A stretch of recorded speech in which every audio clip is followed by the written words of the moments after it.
Oops.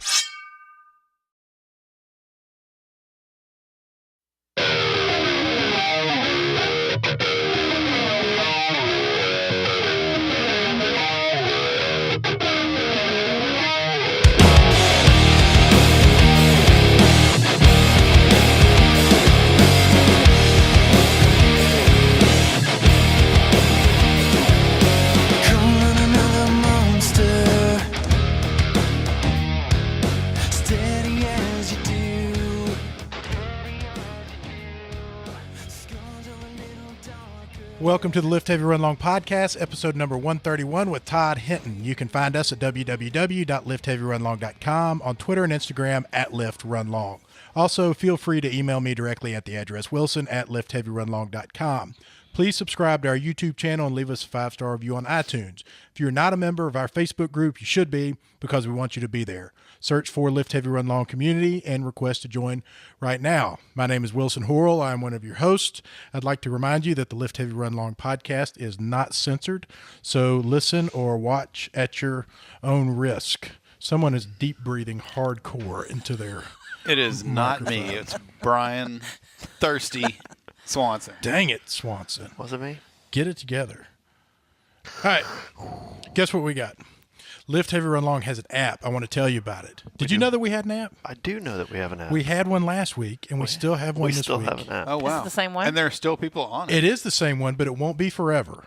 You know why? Why? Because Thirsty is designing another one. Not just designing.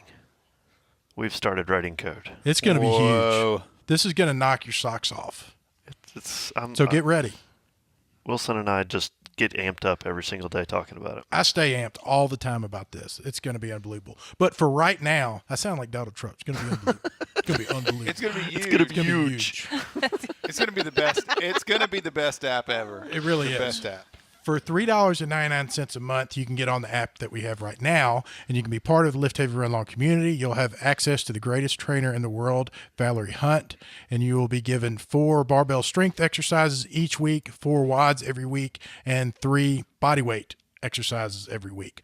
For $9.99 a month, you can have access to all the programs that Lift Heavy Run Long has to offer, which is everything from 5Ks to 100 milers, to triathlons, to Spartan races. The goal of Lift Heavy Run Long is to bring fitness to as many people as possible, as inexpensively as possible. So if you or someone that you know doesn't have $3.99 a month and you think that fitness would enhance the quality of your life, please email me at wilson@liftheavyrunlong.com, and you're welcome to use the app free of charge for as long as you need it to get back on your feet and get in the direction that you're going. What else? Do you have the volume on your phone for the live stuff? Oh, man. Thirsty, are you making problems? Big What's up? Thirsty. That's 2 demerits. I could hear What do somebody you talking. get for one demerit? What does each demerit cost you? I'm adding them all up. You're going to find out. It's like the opposite of taking all your tokens at Chuck E. Cheese up to find out what you get. Well, And at the end of the year, I'll let you know. you know what I really want to know? What? Do we have any reviews? We do have a review. Do you want to do that now, or should we get through the introductions? I think we should go through the introductions. Okay. And what I really want to People do don't is know. People Save don't it. know who's talking right Save now. it. I want to introduce the most attractive woman in the world, who also happens to be the most intelligent woman in the world, who just coincidentally happens to be my wife. Which kind of goes against the second thing you said about her. I didn't. He said that. I don't not even me. get that. I missed it. How could she be the Her most intelligent intelligence. person in the world? That's if she very married true. you? I get it. I get it. Dr. Amanda Kimsey Horrell, Jack and Tan. Hi. What's new? What's new? Yes.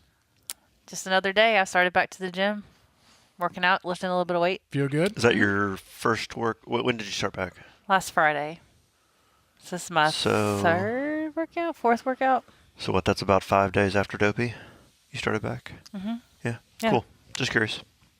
Have you only been back from Dopey 5 days? Friday was 5 days. This is Wow. a week plus. Or- Okay. We got back last Wednesday. We went and saw our son get principal's honor roll, Oh, which that's is good. really awesome. It's always a joy when you can sit in a gymnasium and watch 400 kids get awarded anything at 10 o'clock in the morning, as if you don't have anything to do other than that. But who am I to complain? I can't believe how many people had left their jobs to go see that. That's that was shocking. That's that hashtag first world problems, hashtag No smart doubt. kid problems. Like, who wouldn't want that problem? And here I am griping about it. It's great to see your kids do good in school. I was always held out of honor roll because of conduct. I did. The grades were there, but so were the N's and the U's. My grades were never there. I didn't know conduct factored into honor roll, but I never had a problem with conduct either. Yeah, well, it does. It turns out. Someone in Jackson's class told him there's a senior on the basketball team that had a scholarship to go play college ball, but he made bad grades, so he didn't get it. Uh-oh. And so now Jackson's like, I'm making straight A's. He's like, Well, you do have he's to literally, have he's like, I'm going to make straight A's. every school has a minimum GPA that you have to have. So, I mean, it is possible that the kid screwed it up, but you would. Yeah, but think Jackson probably didn't know anything about that until now. He doesn't. Right. Oh, fair enough. Fair enough. Right. He has no clue, and so now he's like literally like studying and he's like, that's the first thing he does is. Well, that's awesome. Good for him. I mean, if that's what it takes to motivate him, then that's awesome. I mean, he didn't do bad before, but it's like, I'm getting on honor roll. Nice. Next to Amanda, we have my friend and 4-time Ironman finisher. That's Wow. impressive. That's very impressive. And also the director of fitness and wellness at the Owings Life Enrichment Center here in Germantown, Tennessee, Todd Hinton. Thanks for being on the show. Thank you for having me. Thanks for coming out here into this sketchy area. Middle of nowhere. It is the middle of nowhere. You're the second person to mention leaving here in a skin suit, or not leaving here at all. Well, Somebody else leaving in your skin as a suit. It's completely understandable. You not leaving. So we appreciate you being brave enough to come out here, taking the time to do this. And next to Todd, we have the Reverend. I'm sitting right here. What's going on? I want to say something. Okay. You just did. Yeah, I just what? You just did. Say it. I want to say. Say I'd it. like to say more Say it. with my little piece of the podcast that when I get introduced. I don't even know now. I don't want to say anything. We have Thirsty, the best looking cameraman in the business, sitting behind the camera. Do you have something that you would like to say? The Dream Crusher. I would like to defer to Vaughn. I'd like to defer my time to Vaughn. so Okay, that go he ahead, can make Vaughn. a statement. This is going to be directional. We're going to pick a direction. We're going to go in it. Right. Let's do Hit it. Okay. So we talk a lot, and in the fitness industry, you can laugh. Keep laughing. We've not gotten anywhere. We got to stay straight. Right. So you got to be uncomfortable, right? And in order to make improvements in anything, you got to be uncomfortable at some point, right? If you're gonna, we talk about a lot in the fitness area. But it also applies to your daily life as well that has nothing to do with fitness. Like if you just stay in your little comfort bubble all the time, you're never going to improve at all, right? You're just going to be on that same little track doing the same thing over and over and over again. And sometimes you got to step out of that comfort zone and do something that makes you uncomfortable so that you can learn from it and grow and move forward with your life, with your fitness, with everything it applies. So I did something this week I'm not going to talk about, but it really was uncomfortable for me, and I feel fantastic because I did it, and I stressed about it for weeks and weeks and weeks, and I was like, I don't want to do this. My wife was like, well, you got to do this, and I was like, I don't want to feel like doing this. This is crazy, but I did it today, and I feel fantastic. And I don't even care the outcome of it, but I did. You stepped out of your comfort zone. Yes, exactly. You did that. This is the point that. Is there any possibility of us talking you into telling us what that something was? No. No, none. Because now it's important to me. Not today. Not today. Well, this week I had something terrible happen. Someone died. It was awful. You wouldn't believe it. I'm not going to tell you what it was. Well, You're killing me, dude. I'm sorry. You already know what it is. I do? You do. You already know what it is. Oh, I totally know what it is. Congratulations. You did a great job. What an idiot. No, I am. there's no need for congratulations. The point that I was trying to make was He stepped up. Was that you have to have the confidence to go out there and do it, even if it makes you feel nervous and crazy and stupid and people might not like you. It doesn't really matter. Like, go and do it. I agree. And even if nothing comes from it, you're still going to be a better person because you stepped up and made that thing happen or did what you were supposed to do. And I got that from fitness.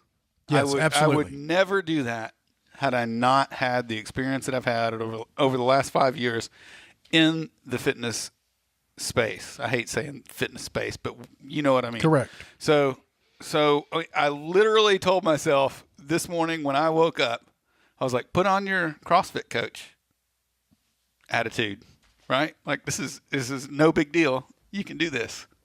You know, you've been doing this for 5 years, talking to people and, you know, whatever. You can handle the business. So There's much to be learned from it. That's right. All of this is a result of that's so very true. and not just the conversation, but the confidence. Right. You know, somebody brought up Nita brought up our podcast about Henry Rollins, the Breakfast with Beefcake. know, we I were doing love it, that, yeah. and you know that was such a strange period of time Very strange. And I love that period of time because we were waking up at 5 o'clock in the morning. It was weird. And I was coming out to my office in the shop. It wasn't a studio. And you were recording at your house, and I was recording at my house. I would put the microphone on. My son had bunk beds in his room, and I'd go up in his room, and I would close the door because at the time he wasn't in there yet. And I would set the microphone on the top bunk and just sit there and talk, you know. And because we'd say, nobody was up yet. 1, 2, 3, record. Right. And that's how we record good audio Right. on each side. And what we were doing was practicing to become better at podcasting. That's right. And you know, thank God we did it. And we did it every day for a little while. For a while, yeah. So yeah, you're right. Getting uncomfortable is fitness, and being willing to be uncomfortable is where all of this came from. Whatever all of this is. Whatever all of this is. You're right. I want to give a shout out to Kirsten Finney. I had a handwritten postcard come in the mail, and she had listened to the podcast with James Lancaster and wanted to send him a book, and she couldn't find the podcast or his name, who it was. And so she sent the book Redemption from Iron Bars to Ironman. And so I contacted James, got his address, and Oh, nice. sent that off to him, and had a nice conversation with Kirsten online. So that's really cool when people Very do cool. that. Anytime I get something handwritten to Mr. Beefcake is always flattering. Mr. Beefcake. That's pretty awesome. That's fantastic. And it's not the first time. Really? I love it. Wow. Do we want to talk about the CrossFit Open? Who's doing the CrossFit Open? Well, Everybody. I Are guess you doing the CrossFit Open? You're in. I mean, everybody else. You're doing the CrossFit Open. I haven't CrossFitted since October. But that's what you coach CrossFit. You must do the Open. I must. Yeah. Like in a I'm wanting you to do the Open kind of way. Yeah, I will be there to support all of our athletes, and I will encourage in my way, but I probably will not participate. And I may do the workouts. I am not going to pay the registration fee and all the other stuff that goes with it. Is it because of your performance? You don't want to perform at a certain level, or That's you just because don't they want took to regionals away from him, and he can't That's go regionals. what it is.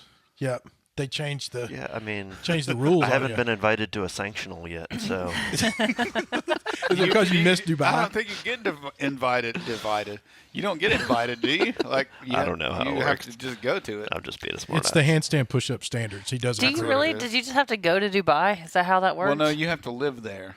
Like you have to change your residence. Well, From yeah. what I So understand. they're we're talking about two different things right now. Do So what? the number one athlete, male and female, of every country will get to go to the games. And apparently there is an affiliate in Dubai. So if you wanted to move and get your passport changed to become a resident or a citizen of Dubai, you could be the fittest athlete in Dubai and get to go to the Okay, games that's as what a I result. was talking about. I'm talking about sanctionals. So Sanctionals is like something the different. Granite Games and other events like that are actually sanctioned by CrossFit, and the winners of those events will also be invited to the games. And there's only a certain number of those events, and we don't even really know what all those events are yet. but just throughout the year, CrossFit's going to announce, oh, hey, by the way, this event coming up in 3 months, that is a sanctioned event. It's a sanctional, is literally the term that they gave to it. And that's how they're replacing regionals, because they're going to have those events all over the world that they will sanction as an event you can go to, and if you win it, you get to go to the games. Is there less excitement about the Open this year than there has been in the past? That's all I want to know. Or is it my fault for not hyping it as much, as far as what I see around me? That's a good question. You know what I mean? I think our gym will have the same amount of participation, and I think a lot of gyms will. I think how the games changed beyond the Open affect less than 0.1% of the world's population, that it would be silly. It doesn't affect anybody that's been in the Open at our gym ever. Right. That's my point.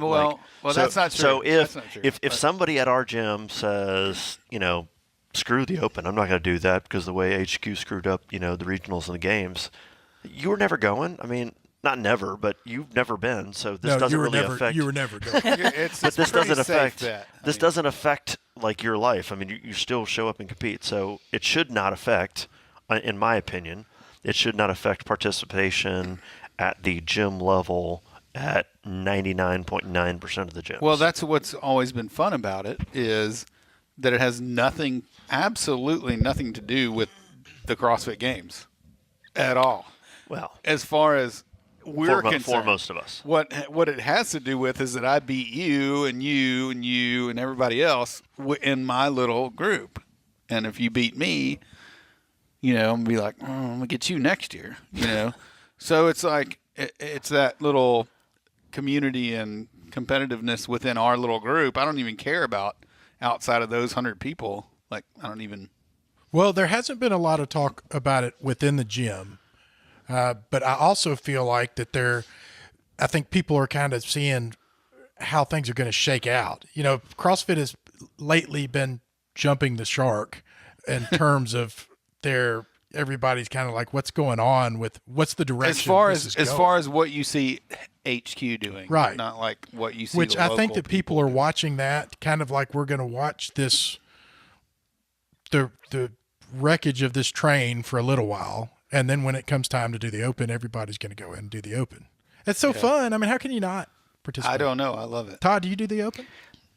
I think last year I kind of did the workout, but I didn't sign up, and I don't even think I realized you had to pay. That's what, $20? But 6 weeks. I'd sign up and at least push myself. I'll do the judging course and stuff like that so that I can judge and everything. I will be actively a part of the Open. I just won't register. He just as wants an to athlete. judge people that Just are doing judge something you, that he Bridges. has nothing to do with. Yeah.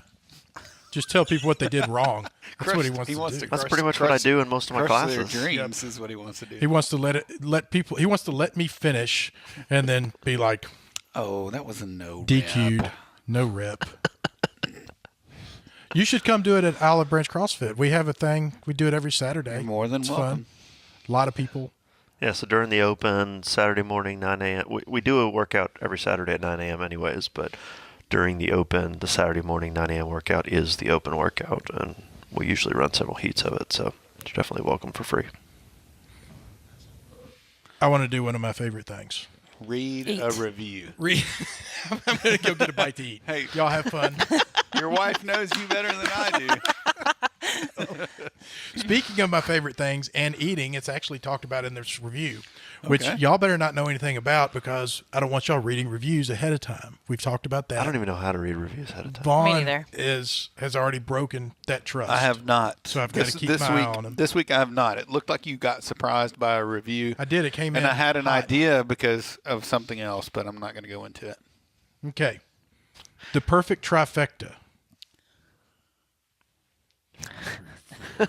Us three. I think I'm excluded. He's not. He's behind the No, camera. you're not because you're mentioned by Many and Me Lifts, 5 stars. After I found this podcast, I found the Facebook community and then the running, lifting programs on the Lift Heavy Run Long app. I love each episode because they all have new and different people and topics. It's my favorite one in my podcast list and the only one I re-listen to. I relate to Wilson's lack of motivation and eating all the things, Amanda's inner beast mode, Vaughn's introverted side, and Brian's humor. It's like hanging out with my best buds every time I listen. Thank you. Oh, It's sweet. really nice. Good stuff. Nice. So I want to tell just real quick. I started getting into these Facebook groups of podcasting groups. Yeah, okay. there's various the podcast movement community, the podcast, what podcast we listen to, whatever it might be. And there was a podcast. I'll give a shout out to a podcast. I'm very careful not to. I don't want to be the guy that's like, here's the link to my podcast, But I was in a conversation and someone asked a question, and I said, "Podcast is. Do you put the word podcast in your show title?" I was like, "No, we just call it Lift Heavy Run Long," or something like that. And then somebody commented and said, "Hey, you might like my podcast. It's me and my wife. We're talking about over 40, getting in shape and doing fitness and stuff. And it's called the Night and Day Podcast. And he's up in Canada, him and his wife. And I listened to it. It's pretty good. And I just thought it was funny because he said, "I'll go listen to your show and leave a review." And that's why I thought, oh, well, that must have been where that came from. There's a lot of people that tell us they're going to leave a review. Well, no, this guy showed up on Twitter and followed Lift Heavy Run Long, followed me, retweeted all of our nice show stuff or whatever. So anyway, I actually did listen to their show, and it's really good. So go check it out. Do you have his address? Because I will go to Canada and hand him my phone and have him leave a review. It's worth it that much to me. I want to go to Canada. It's hard to get people to leave reviews because it's hard to leave reviews. I mean, when Thirsty's over here saying he doesn't know how to find reviews and he is an app designer. Well, let's say this. That ought to tell you something about wherever the level of wherever difficulty you get your there is. podcasts, you can leave a review, whether it's on iTunes, Stitcher, Overcast. Do we go to Stitcher and all those other places and check to see if there are reviews there? It should. Yeah, it should be on. I mean, it should be on your phone. No. Do we We go and read check them? for I reviews try to. there? Yes. I And never read them. have. I do check. iTunes. There's so many of them. Stitcher, yes. Google, yes. iTunes for sure. But I don't know. There's I Fair enough. every Just like curious. once every 2 weeks I'll sweep through as many as I can think of and look. But so anywho, he only reads them off of iTunes. Right. I'm picking up on that. Yep. If I would love it if I knew that there's 100 more out there on some other channel, but iTunes is what I look at. Todd Hinton, I'm going to leave a review. thank you. And you can hand Vaughn your phone and he'll do it for you. As long as he gets out of here alive with his skin on, he's gonna. He's already talked about watching the podcast and seeing me get mad at people for different things, and he's concerned that I'm gonna get on to him about the sound or something. And Didn't there's he get on to someone for touching this? a lot. He does. I get onto a lot of You people. have to just let it roll. But like I roll said, you off just you. don't. Nobody here pays any attention to me. I'm bitching and moaning all the time, and with each time I do that, they come at me harder and worse. I know the feeling. I ask them to quit thumping their microphone, and then they just start tearing it up. I can't win it. Hey, listen, man, you're not gonna please him any way you shake it out. He's gonna be disappointed in you. So, Todd, you're from the Memphis area, right? You're right. Have you always been into fitness? Yeah. Did you ever have a fat period? Depends on who you ask. I don't think so. Yeah. I don't. Well, if you don't think so, then that's really all we're asking about. Yeah. Yeah, but you never strayed too far away from it. Even in high school, were you into it? No. I was always in high school trying to, gain some weight. Uh-huh. And then, you do it and then you want to lose it. Uh-huh. And what I'm leading up to is the day that you decided I'm going to try an Ironman. What was it like prior to that? Was it 5Ks, 10Ks, just hitting the weight room or I've what? been doing some, obviously 5Ks, 10Ks is training, short course, triathlons. I think, I watched the Ironman in 79 or, back in that time frame and thought, I want to do that and just see if I can do it. So I had thought about it a long time, and I did my first Ironman in '05. So I'd been doing the shorter distances for a number of years. Did Memphis in May in '86. That was my first triathlon. Wow. Did What'd you you think? podium? Were you a fast runner? No. Did you have your own bike? I did borrow a bike to train on, and then bought a bike, like a week before Okay. my first one. Absolutely hated the experience, and Did you really? yeah, I walked up. Hated it so much you decided to do it more for longer. That's what you. That's what you do. That's what we do when we hate something. That's exactly. Welcome to our club. Why did you hate it? Were you like bad at swimming or have a flat tire on your bike or what? In those days, there wasn't, a lot of information about it. So, there was Triathlete magazine. So that's about all you would get. So everybody would get together at the pool or riding, and what are we doing? Oh, let's just go ride. And that was the training, and the running was kind of the same. And swim a bunch and run a bunch. And I guess I thought, I walked up to the lake at that first race, and I thought, I'm going to own this deal. And then I got in there, and the water was freezing, and my heart rate was, 200, and Oh boy. and Are you a strong swimmer? well, swimming was my best leg, so you can see where this was going. I complained the whole swim and the whole bike. My back hurt, my head hurt. It's one of those things. Just the self-talk was negative the whole event. I got to the run and kept thinking, is there any way that no one would see me quit? And this is during a sprint triathlon? No, this is the Memphis in May. Okay. What they would call an Olympic distance. So I drug This is myself back in across. '86, so this is pre-internet. You didn't have to worry Can about you the results imagine? being posted ahead of time. Right. Well, You probably could have just walked away into the woods and nobody would have known. I was looking for a way to. Yeah, that's what I was thinking. Can you imagine not being able to like go on Google and be like, what's the course look like? What's the fastest time? When do I get to put a bag here and there to race and all this stuff? You're just going right into it blind and not knowing anything. Yeah. It's crazy. Well, in those days, they would send you a copy of the results, and you'd get it like 7 months later. Wow. So like you could a look up fucking- and see how you did. It was pretty cool. I saved all of them from those days. Like back in the day when you had to wait 4 to 6 weeks for shipping and handling. Yeah. When you ordered something. That's crazy. Well, and an entry form was at Breakaway on the desk, and they would put them up there, and you run up there and get one and fill it out real quick because it filled up at 500 people. So Who would you get your information from to tell you, make sure you have your shoes here and transition this way? And there do just this? really wasn't. You were just asking people in your training group, what do you do? That's kind of how we would come up with training. We'd all meet at the corner on our bikes and let's just go.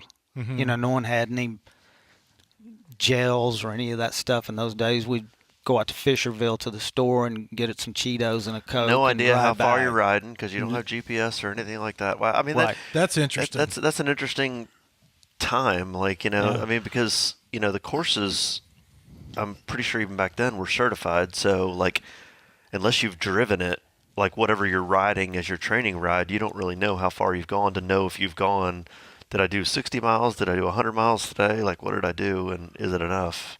Yeah, that's kind of how it was. Wow. Did y'all have a guy? I mean, was there one guy who was kind of like, well, he'll kind of tell us what to do and we'll follow his lead? Well, there was a guy that was, kind of the guy up on the pedestal that was fast.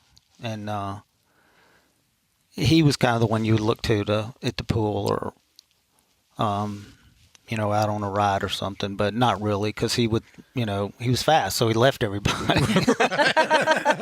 I know what it's like to be left. Don't He know. was gone. No, I don't know what you're talking about. And so you finished your triathlon and said, I'm done. Or did you, Yeah. what was it after, I just after like, that? I thought, I don't think I'll ever do this again. And the guy that one of the guys I was riding with, we were riding and I was telling him about the experience. He didn't do the race. And he said, man, you've done nothing but complain. Maybe that was the problem. And so he suggested a book that I read. And I think the title of it was, What Do You Say When You Talk to Yourself? So I read that book. And a couple of weeks later, I signed up for another event up around Nashville. And it was a lot better. It took like 20 minutes off my time. Another Olympic distance. Yeah. We've spent a lot of time talking about the differences in races of the same distance, where just the mental aspect of it was different. Like one time you go into it and you're completely negative. Next time you go into it and you've just got a different mindset. And the race may have even gone worse, as far as timing or how you felt or anything like that. But you still finish feeling better because of your mental state. So Absolutely.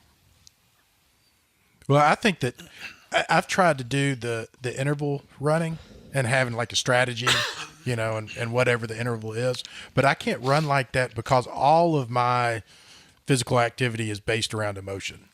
So when I'm feeling good, I need to run when I feel good, because eventually I'm not going to be happy, and when I'm not happy, I can't run anymore, and it's all out. I'm done. Once I run out of gas, I'm out of gas. And I think that my running or fitness is based 90% on just what I'm thinking. And if I'm thinking bad thoughts, then I'm not going anywhere. And when I'm thinking good thoughts, I feel like I can go forever. But that goes for everything. Yeah, absolutely. I mean, it's just you can put yourself into a mental spot where you're not going to get done. Yeah, you are just not going to get done at all. Like I'm completely done with this. But you can also do the opposite and put yourself into a spot where I'm a champion and I'm about to crush this thing. And even when I feel bad, I'm like, I feel bad, but man, I can still put one foot in front of the other, or whatever the equivalent on the bike is. Were you feeling the mental growth, the spiritual growth as you're doing these triathlons? I had some of that same kind of I would do kind of like what you were talking about and didn't realize it. Even as short as a couple of years ago, a friend of mine said that I train with, you always race if somebody makes you mad. You race better. And I thought, well, I don't like that. That didn't sound right. But after I kind of evaluated that, I think that was true. Kind of get amped up on a little something, little anger maybe. Mm-hmm. Brian does that to me all the time. He does it on purpose, like when we're running, and he'll say, I know how to get under his skin. He'll say something he shouldn't be saying. It works. It does. Yeah. It does work. Oh, I remember there was one time that Vaughn and I went out for, I'm going to say like a 7 or 8 mile run, and we were like 3 miles into it. Neither of us were feeling it. I mean, we were just hating every minute of it. And we had already decided, okay, we're just, we were out at Stanky, and so there was a point on the White Loop where we could just cut back to the parking lot. And I can't remember. Vaughn's like, well, I'm going to take a goo. And I'm like, what are you taking a goo for? Like, we're like a half a mile from the parking lot. It doesn't make any sense right now. I said, unless you're going to go, I said, and I made some snide remark about like, as wimpy as you're feeling right now that we're having to quit, why would you possibly take a goo? He's like, oh, you better shut up. I'll run another 10 miles right now if you want me to. And he goes blazing by me, I mean, we ended up quitting still, but he ran by. I quit by faster me. than he did. There was almost a story there. We were right on the brink of the story. I quit faster than he did. But anyways, I'm good at getting under Vaughn's skin when I want to. So continue. You progress through some of these Olympic marathons. During all this, are you doing any just marathons? I mean, Olympic triathlons. Are you doing any just marathons or much racing? Yeah, usually most of the triathletes will do some standalone stuff, marathons or 10Ks or century rides or open water swims. So I always like to kind of have a few things going on. I enjoy doing the trail runs like Swamp Stomp and stuff like that. So that would always be part of my, off-season, quote, running. You said that you've done the Tour de Spirit. Is it Tour de Spree or Tour de Spirit? I've heard Tour de Spree. The Haiti I think it's either way. I think it can be however. But you've want. done it. Do you do it regularly? No, but I did do it, and I'm probably the only person that said they were going to do 50 miles and did 49. Because I stopped thinking I'd done 50. Oh, man. Oh. Yeah. That hurts. That was because embarrassing. you didn't have a watch, or because I went out there. You guys have done it, so you know how the setup is. You just keep seeing the people as you come around. I said, someone asked me, how long are you going to stay? Are you going to try to do the whole 24? No, I'm going to try to do 50 miles and I'm going home. And he said, well, okay, I'll let you know. So you know how it is, 2 in the morning or something. And I go by and he said 50. And I stopped. But I think he meant you're starting the 50. You're on starting 50. the 50. Right. Yeah. So I just immediately got in the car and went home. Oh, man. And then found out it was 49. I didn't want to tell anybody. That was kind of embarrassing. Do you know who that guy is? Yeah, I do, You want to but say his name on here? We'll better not. call him out. We will go get him. We will drag him Yeah. out into we the can at street. least beat a review out of I'm him. sure you guys know him, so Oh, if that, Now I really want to. even better, you should definitely say his name. That's funny. What year was this? that was right before I think the '08 Ironman in Florida. So I think that's when it was. Do you do it pretty regularly? No, I've I'd done love to go over and eat the spaghetti and then go home. Yeah. You do that pretty That's a good regularly? Yeah, now Every that's- year do you I go like and that, yeah. Eat the spaghetti and go home? Yeah. Well, you come see us next year because we always have a tent and a big presence out there. So make sure you stop by and say hey. Yeah. This year you need to do it. I'll tell you what you Eat some need to do. spaghetti. Wilson will tell you when you get to 50, except the problem is when he tells you to stop, you're at 75. We could go on more about spaghetti, but Yeah. 08 Ironman in Florida. Is that what When you said that you had rode when I asked you if you were doing any just running or just biking, and you said, yeah, I did some running and I did a century ride. I was about to say, you did a century ride, not thinking that an Ironman in and of itself is a century and a half. Isn't it? How much is the bike 112. on the 112. 112? All right, so your first Ironman is where Mine, Florida. and what year? 05. 05. How'd you feel going into that? You know, Do you know you could do it? No. I had no idea if I could finish or not, but I was pretty confident that I was going to have fun, and I did. And it was a lot of fun. It was, you're trying to break this mark, kind of like in a marathon. There's a I don't know, 4 hour or something like that, and then you're okay runner. And so it was 13 hours that I was trying to break, and I was like 13:40 or something like that. Is that the mark? Is the 13-hour 13, yeah, at the time. It's, Ironman is the 4-hour marathon on some level? yeah. So in 1986, you ran your first Olympic distance, or Olympic distance try. You borrowed a bike to train, then bought your own bike. Did the 80. So in between that 86 and 2008, how many bikes did you own? Oh, Or gosh. did you go through? Are you like an equipment junkie and bought like? Yeah, that's a 10 long bikes spread. or- I have some in 86 my to attic. 2008. Yeah. Oh, well, I'll take one of them. Oh, they're ancient. Some of those are just ancient. But, you can ride a bike a long time. Yeah. You got to replace the tires. Yeah. Oh, really? Oh, well, I'm out. And I can't do that. I always worried about. I worry about my tires getting dry rotted because That's a thing, too. I leave Yeah. my bike. I'd go do a sprint triathlon, and then the next time I do a sprint triathlon, I got to cut my tag off from my Right. previous. Well, sprint I'll triathlon. borrow Rob's bike. He's been on the show before. Once every 3 years to do a thing, and it'll have to replace the tires and do all that because it just sits in the garage. And Anywho, I don't want there's things that I really don't want to have happen, and one is to get my prostate checked at whatever time when you're 50, and another is to fall off a bike at any point in time in my life. I'm petrified of falling off a bike. I feel like you get to a point in your life and you're just not supposed to fall off bikes anymore, and I'm past that point. Well, I fell off, but my shoes were clipped in, so No, see, I didn't fall off. I fell down with the bike. No way. That's my fear too. Yep. I learned how to clip in the Yeah. night before I did my triathlon, and that was the last time I clipped in my bike. that was sad. And we'll say I don't know if I learned how to clip in. You attempted clipping in the night before. Yeah.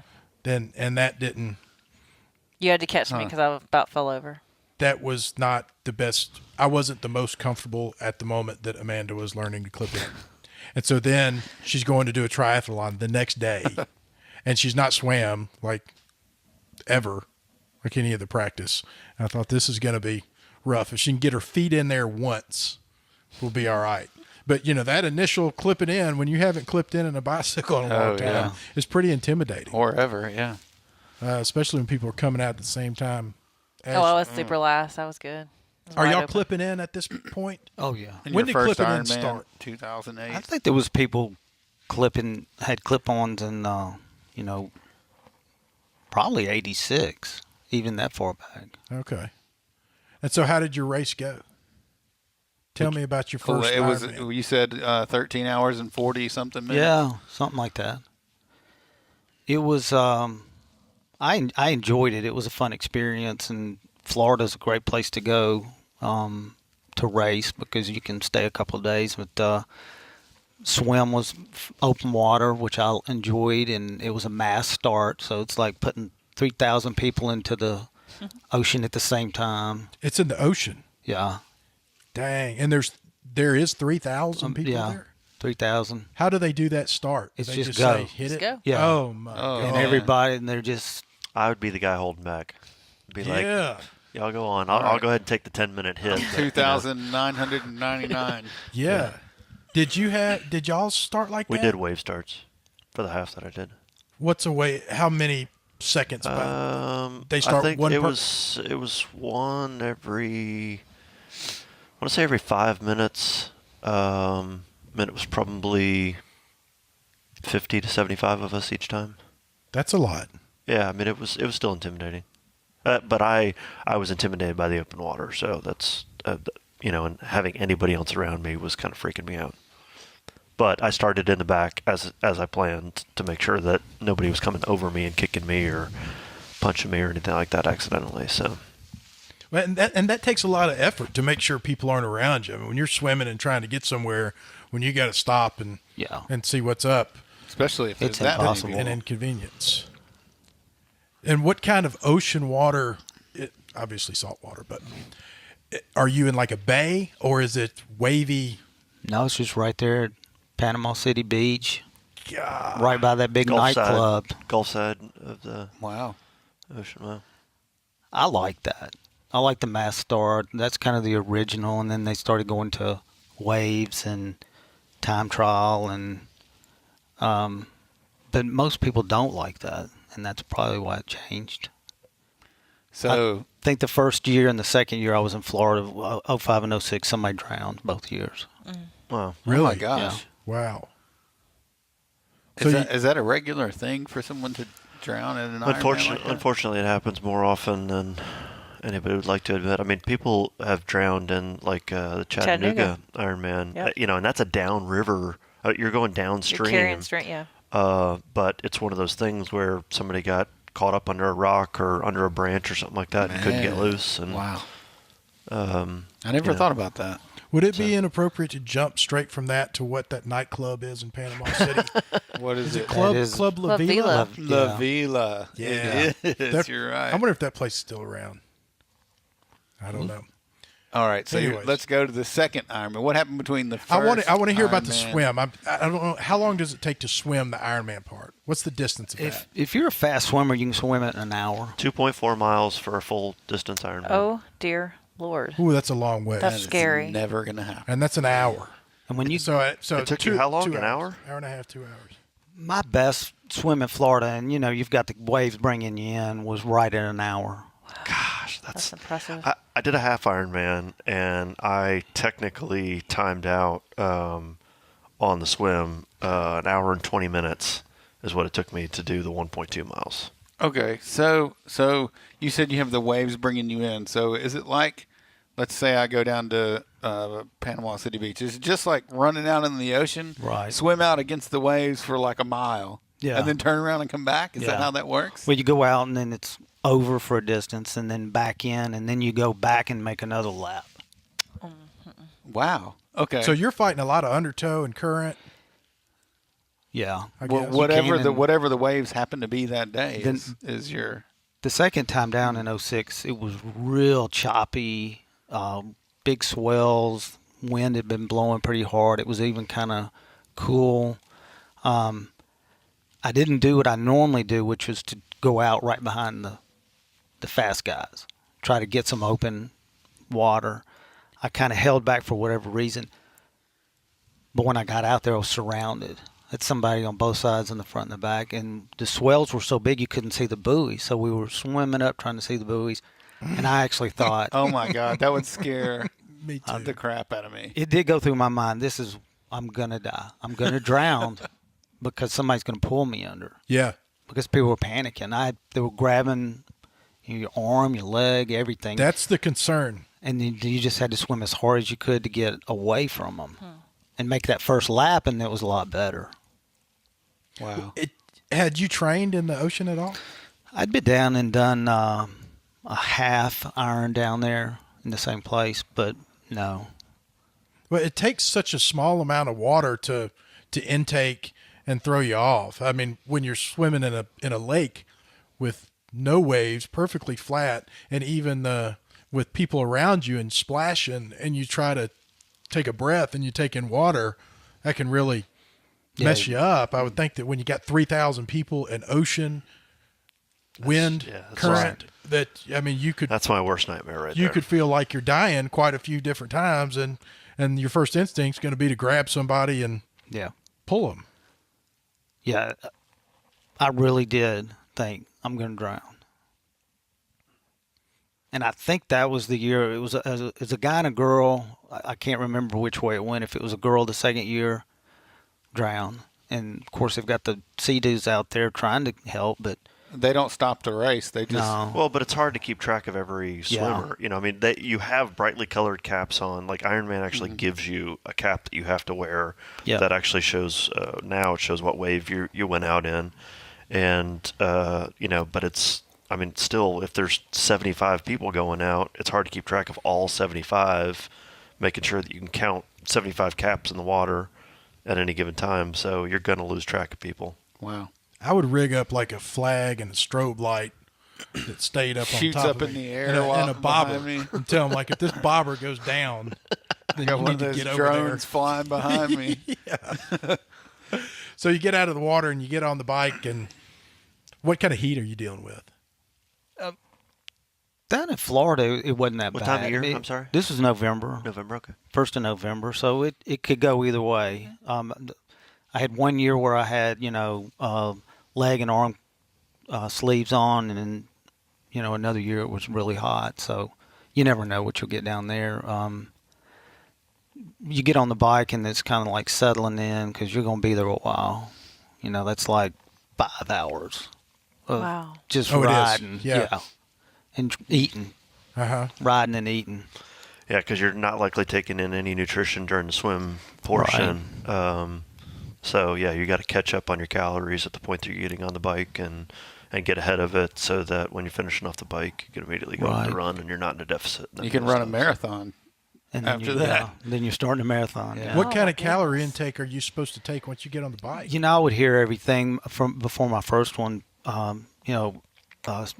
People were saying you need to take in 500 calories an hour on the bike. I couldn't do that. I tried to do that, and I ended up, with digestion issues. Yeah. And so the next year, I just fell back to what I felt comfortable with. It's hit and miss for me. I don't break it down like a lot of people do, and they know exactly how many ounces and when. And I took it in more on feel, based on how my long rides had been. Mm-hmm. And you end up using I use a lot of liquid calories after that first year where I took in a bagel with peanut butter on it, and how that gets stuck in your. Oh, man. That's awful. gosh. So just out of curiosity, what do liquid calories look like in 86? Cokes. Okay. I don't even remember. I guess there was Gatorade. Sure, there was Gatorade around. Okay. Yeah. But Just most of the curious. time we Squincher? drank Coke. Do you remember Squincher? Yeah. Yeah. I got out of the swimming pool at the Rebel Man triathlon. I got on my bike and I grabbed one of those, what's the wafers that we have in there? Honey stingers. Honey Honey stinger. stingers. And I crammed that thing in my mouth, and I swear I was eating that 45 minutes later. It was like a cement mixer. I would have been better off just taking a thing of mortar and stuffing it in my mouth until it hardened. It was awful. So if anybody works for Mortar and wants to send us some samples, That would be great. We'll use them. I've done that with the shot blocks. Put 5 of them in my cheek with tobacco and just work on them as you go. Oh, man. So was there any point during this race where you thought either I have this or I don't think I have this? Did you go into it knowing you were going to finish, or were you skeptical about whether you're prepared enough? Until you get out on that run, you have no idea. That first 10K of the run, you kind of feel, oh, yeah, I got it. And then the second, I don't have it. And then there's points where you're like, I'm going to quit. And then, and then you're on top of the world again. So it's up and down. I think that last mile or two is just awful. Gotta be. It just seems like it's so far away. But you can hear everybody, Well, you seem like you go about this so matter-of-factly that you just kind of like, yeah, I just signed up for this and then, kind of trained and then went and did this Ironman. I knew that I kind of wanted to quit, but I kind of wanted to finish. And, then I just decided to finish. And so then you get done and and what? Or you say, I'm never doing another Ironman again? No. Of course, after the first one, I signed up immediately before I left the venue for the next year. And then skipped a year and went in 2008 with a bunch of people from this area. And it was a lot of fun to, have a lot of people down there that I absolutely enjoyed it. In 2010, I did the Louisville Ironman. And, nice. I've heard good things about that one. Yeah, it's a beautiful course. It's when I did it was in August. It was hot. Mm-hmm. I think the heat index was right at 100 the whole day. Oh man. No way. Yeah, I can't run a 5K.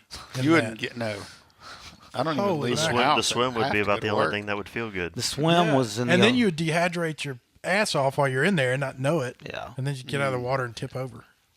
It doesn't cool you off. It's the Ohio River, and it's an allowable amount of sewage was in it, and it was an allowable amount of. So that was that. That's going in your mouth, and then it's a you're like that 100 heat index out on the sewage. bike. 100 It was index. It was awful. Oof. Are people dropping like flies? They did, as a matter of fact, and I think I was somewhere around mile 80 on the bike when I started noticing a lot of bikes leaning against the fences, through that horse country there.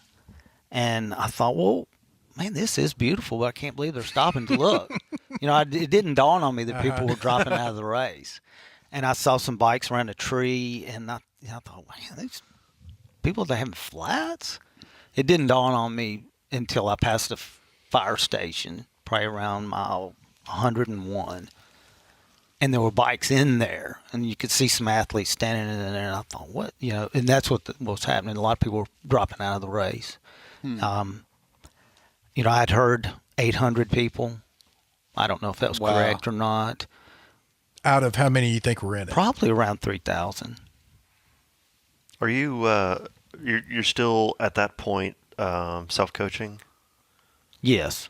So you're just for the most part. Cool. I didn't. Well, I say self-coaching. There was, people around town. Well, you got training partners or whatever, Yeah. but you don't have somebody designing your training plans for you. It's more just, we're going to go out and do this on this day. And it was definitely more organized than, back in '86, but yeah, it was still, I was putting it together with the guys. You're not super regimented. Like, I have to do this, have to do this, have to do that.